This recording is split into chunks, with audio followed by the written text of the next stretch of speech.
Eastern Front 1944, Soviet infantry overrun a German position. Standard procedure: take ammunition, take supplies, leave enemy weapons. But when Soviet soldiers find Gewehr 43 rifles, they keep them, not as trophies, as replacements. They drop their own Mosin-Nagants, 5-shot bolt-action rifles, and carry German semi-automatics instead. 10 rounds, no bolt to work, faster fire, better range. Soviet officers notice their men fighting with enemy weapons. This is not sentiment, this is survival. The Gewehr 43 worked better. German semi-automatic rifle, gas-operated, detachable magazine. Soviet troops captured them and never gave them back. The difference between the weapons was immediate and obvious. The Mosin-Nagant required manual operation between each shot. Fire, work the bolt, eject the spent case, chamber a new round, close the bolt, fire again. 5 rounds in the internal magazine, then reload with stripper clips. The process was reliable but slow. A trained Soviet soldier could fire perhaps 10 aimed shots per minute. The Gewehr 43 eliminated the manual cycle. Pull trigger, the rifle fires. Gas pressure from the fired round cycles the action automatically. Spent case ejects. New round chambers from the detachable magazine. Ready to fire again. Pull trigger. Repeat. 10 rounds before reloading. A German soldier with a Gewehr 43 could fire 20 aimed shots per minute, double the Mosin-Nagants rate. In combat, this difference decided who lived. German soldier with Gewehr 43 engages Soviet soldier with Mosin-Nagant at 200 meters. Both fire simultaneously. The German fires again immediately. The Soviet works his bolt. The German fires a third time. The Soviet chambers his second round. By the time the Soviet fires twice, the German has fired 5 times. Mathematics favors the semi-automatic. Soviet soldiers understood this immediately upon capturing their first Gewehr 43 rifles. Field reports from 1943 and 1944 document Soviet troops using captured German weapons, despite explicit orders against it. Soviet command prohibited the practice for logical reasons.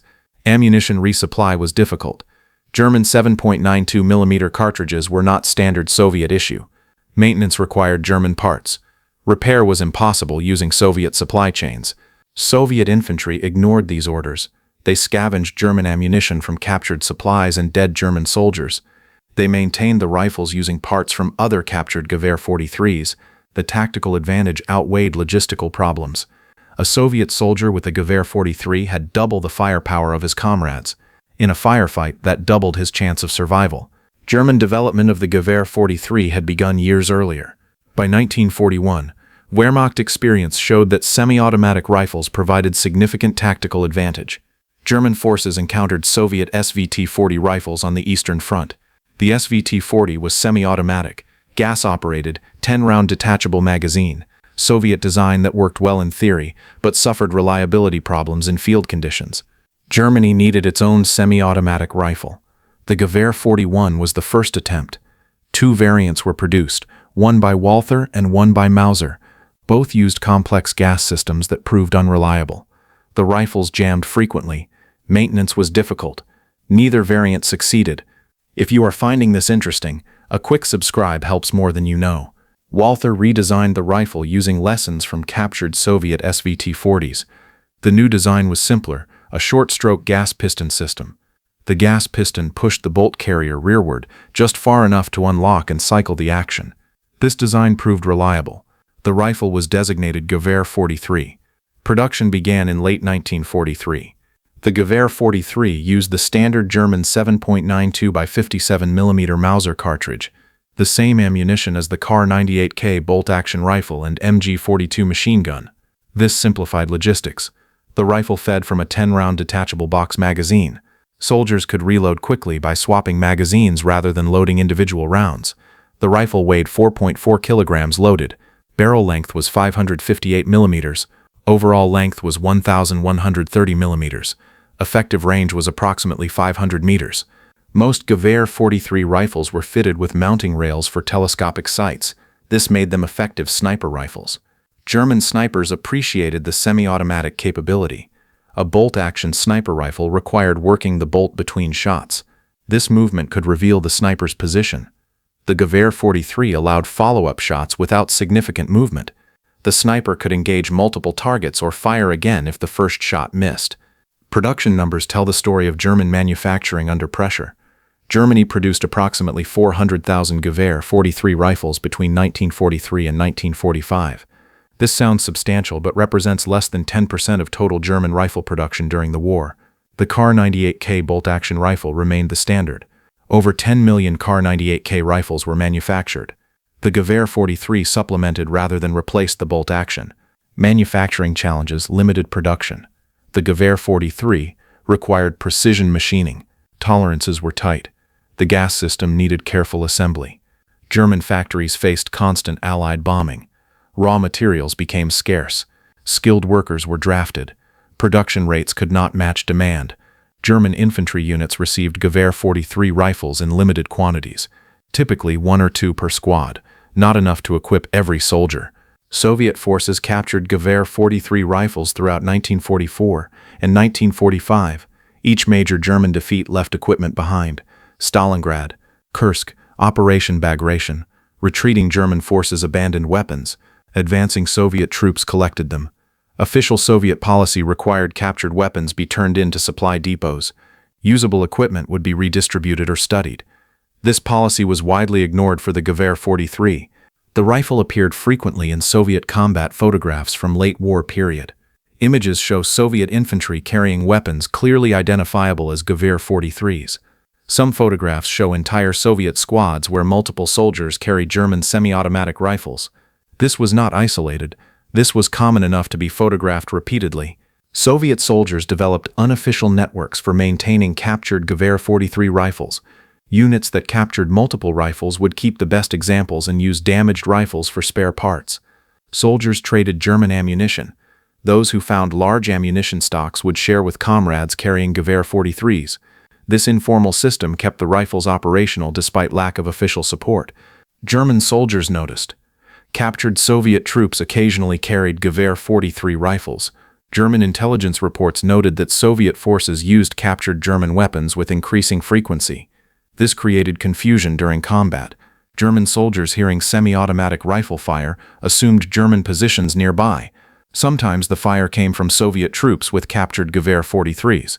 The comparison with Soviet rifles showed clear differences. The Mosin-Nagant bolt action was older design dating to 1891. Robust and reliable. It worked in mud, snow, extreme cold. Maintenance was simple, but it was slow. The Soviet semi-automatic rifles, the SVT-38 and SVT-40, offered modern capability but suffered reliability issues. The SVT-40 jammed in mud. It required frequent cleaning. The gas system fouled easily. Soviet production of the SVT-40 ended in 1945, with approximately 1.6 million manufactured. Soviet soldiers who used both weapons preferred the Gewehr 43. Field reports and post-war accounts consistently praised the German rifle's reliability. It functioned in the same harsh conditions that stopped Soviet semi-automatics. The gas system remained operational in mud and cold. The rifle required less maintenance than the SVT-40, and it rarely jammed. The detachable magazine was a significant advantage. The Mosin-Nagant used an internal magazine loaded with stripper clips. This was slow. The SVT-40 used detachable magazines, but Soviet soldiers often lost magazines or damaged them. The Gewehr 43's magazine design was more robust. Soviet troops who captured multiple magazines could reload very quickly. This was especially valuable in defensive positions where ammunition could be prepared in advance. American forces encountered Gewehr 43 rifles in Western Europe. U.S. intelligence evaluated captured examples. American reports acknowledged the rifle's quality. The M1 Garand was superior in some respects. 8-round capacity via en-bloc clip, proven reliability. But the Gewehr 43's detachable magazine and scope mounting capability were noted as advantages. American ordnance studies examined the gas system design. Some features influenced post-war American rifle development. The rifle's limitations were real. The Gewehr 43 was longer and heavier than bolt-action rifles. In close combat or urban fighting, the extra length was disadvantageous. The semi-automatic mechanism added complexity. A Kar 98K bolt-action rifle could be field-stripped and maintained by any soldier with minimal training. The Gewehr 43 required more knowledge. Soldiers unfamiliar with the design struggled with maintenance. Accuracy was comparable to the Kar 98K at ranges up to 500 meters. Beyond that distance, the bolt-action rifle's simpler action provided slight advantage. But most infantry combat occurred within 300 meters, where the Gewehr 43's semi-automatic fire provided overwhelming benefit. The ability to engage targets rapidly mattered more than extreme range accuracy. Soviet troops continued using captured Gewehr 43 rifles through the end of the war. Berlin, 1945. Photographs show Soviet soldiers in the ruins carrying German semi-automatic rifles. Even with Soviet supply lines fully functional and German resistance collapsing, Soviet infantry chose to carry Gewehr 43s. This was the ultimate proof. When soldiers could use any weapon but selected the enemy's rifle instead of their own, that demonstrated clear superiority. Post-war, many captured Gewehr 43 rifles remained in Soviet hands. Some were studied by Soviet designers. Elements of the design influenced post-war Soviet rifle development. The detachable magazine concept and gas system principles appeared in later Soviet weapons. The SKS carbine, adopted in 1945, used similar gas-operated semi-automatic design. The later AK-47 assault rifle refined these concepts. German production of the Gewehr 43 represented impressive engineering under terrible circumstances. Germany in 1943 faced material shortages, bombing campaigns, and manpower losses. Yet German factories produced a semi-automatic rifle that worked reliably enough that enemy soldiers preferred it to their own weapons. This was not propaganda. This was demonstrated preference shown through actions. The rifle's legacy extended beyond its production numbers. The Gewehr 43 proved that semi-automatic infantry rifles were practical for mass issue. Previous attempts by various nations had failed or produced unreliable weapons. The Gewehr 43 worked. It worked well enough that Soviet soldiers risked using unsupported equipment because the tactical advantage was worth it. The post-war era saw semi-automatic and automatic rifles become standard. The M14, the FNFAL, the G3, the AK-47, all shared the principle the Gewehr 43 demonstrated. Infantry needed rapid-fire capability. One shot, then manual reload was obsolete. The Gewehr 43 was not the first semi-automatic rifle, but it was among the first to prove the concept in the harshest combat conditions imaginable. Eastern Front, 1944. A Soviet soldier drops his Mosin-Nagant. 5 shots. Bolt action. Reliable but slow. He picks up a Gewehr 43 from a dead German. 10 shots. Semi-automatic. Gas-operated. He fires it once. The action cycles smoothly. Next round ready. He fires again. No bolt to work. He makes his choice. He keeps the German rifle. Soviet officers order him to turn it in. He refuses. This is survival. The German rifle works better. And across the Eastern Front, thousands of Soviet soldiers make the same choice. They capture Gewehr 43 rifles and never give them back. Not as trophies, as tools, as weapons that double their chance of living through the next firefight. The German semi-automatic rifle Soviet troops kept instead of their own weapons.